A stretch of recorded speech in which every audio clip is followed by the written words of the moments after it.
FORA.tv. The world is thinking. Actually, this idea of market fundamentalism brings us to the very question of capitalism.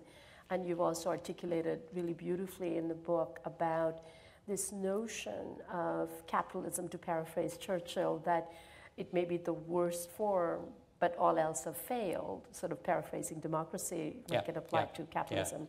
The Churchillian defense. Churchillian defense of democracy, right, and capitalism and the dark forces of capitalism that actually brought us where we are today. So how do we correct? I mean, as you said, that the opportunity is there, but what's it going to take to go from where we are, and what is the role of government along with the business leaders? Because you've actually said that you think the governments need to give some guidance. Now, some other people would disagree. So how do you think that we pilot our way through this? Well, I think, firstly, it is clear to me that businesses have that responsibility that I was just talking about, to think about how their activities contribute to the common good. Now, they've got to be profitable. They are not charities, and their job is to grow their business profitably. But they need to think about that on a sustainable basis. Sustainability means not the next quarter, maximizing quarter by quarter. It means thinking about a sustainable business model that earns profits, that earns a return on the capital entrusted to them by their shareholders. And if you think about that in a long-term perspective, that takes you into thinking about the engagement of your people and a kind of long-term commitment to the business. It also, very importantly, takes you into the question of the social responsibility of the company. And corporate social responsibility is often actually has become a buzzword, which is a bit of a problem.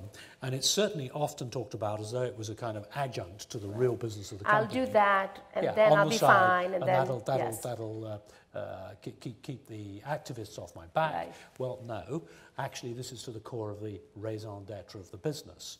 So thinking about the social responsibility of the business is not at all inconsistent with long-term profitable development of the business model. Not at all. On the contrary, these things are interdependent. So that's for the businesses, and it creates a responsibility at board level and at senior management level to be thinking about the specific implications of that.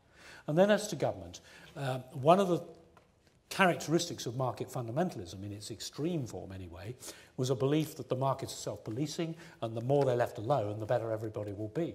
Well, I don't think that was ever true, and certainly the current crisis has told us that that's not true. The fact is that the markets are not. Lots of people said that. Well, right? Indeed they did. But the fact is, and we know it, and anybody who has a longer-term perspective on history will know it, the markets are not self-policing. They are not self-stabilizing. You need governmental oversight. You need appropriate regulation.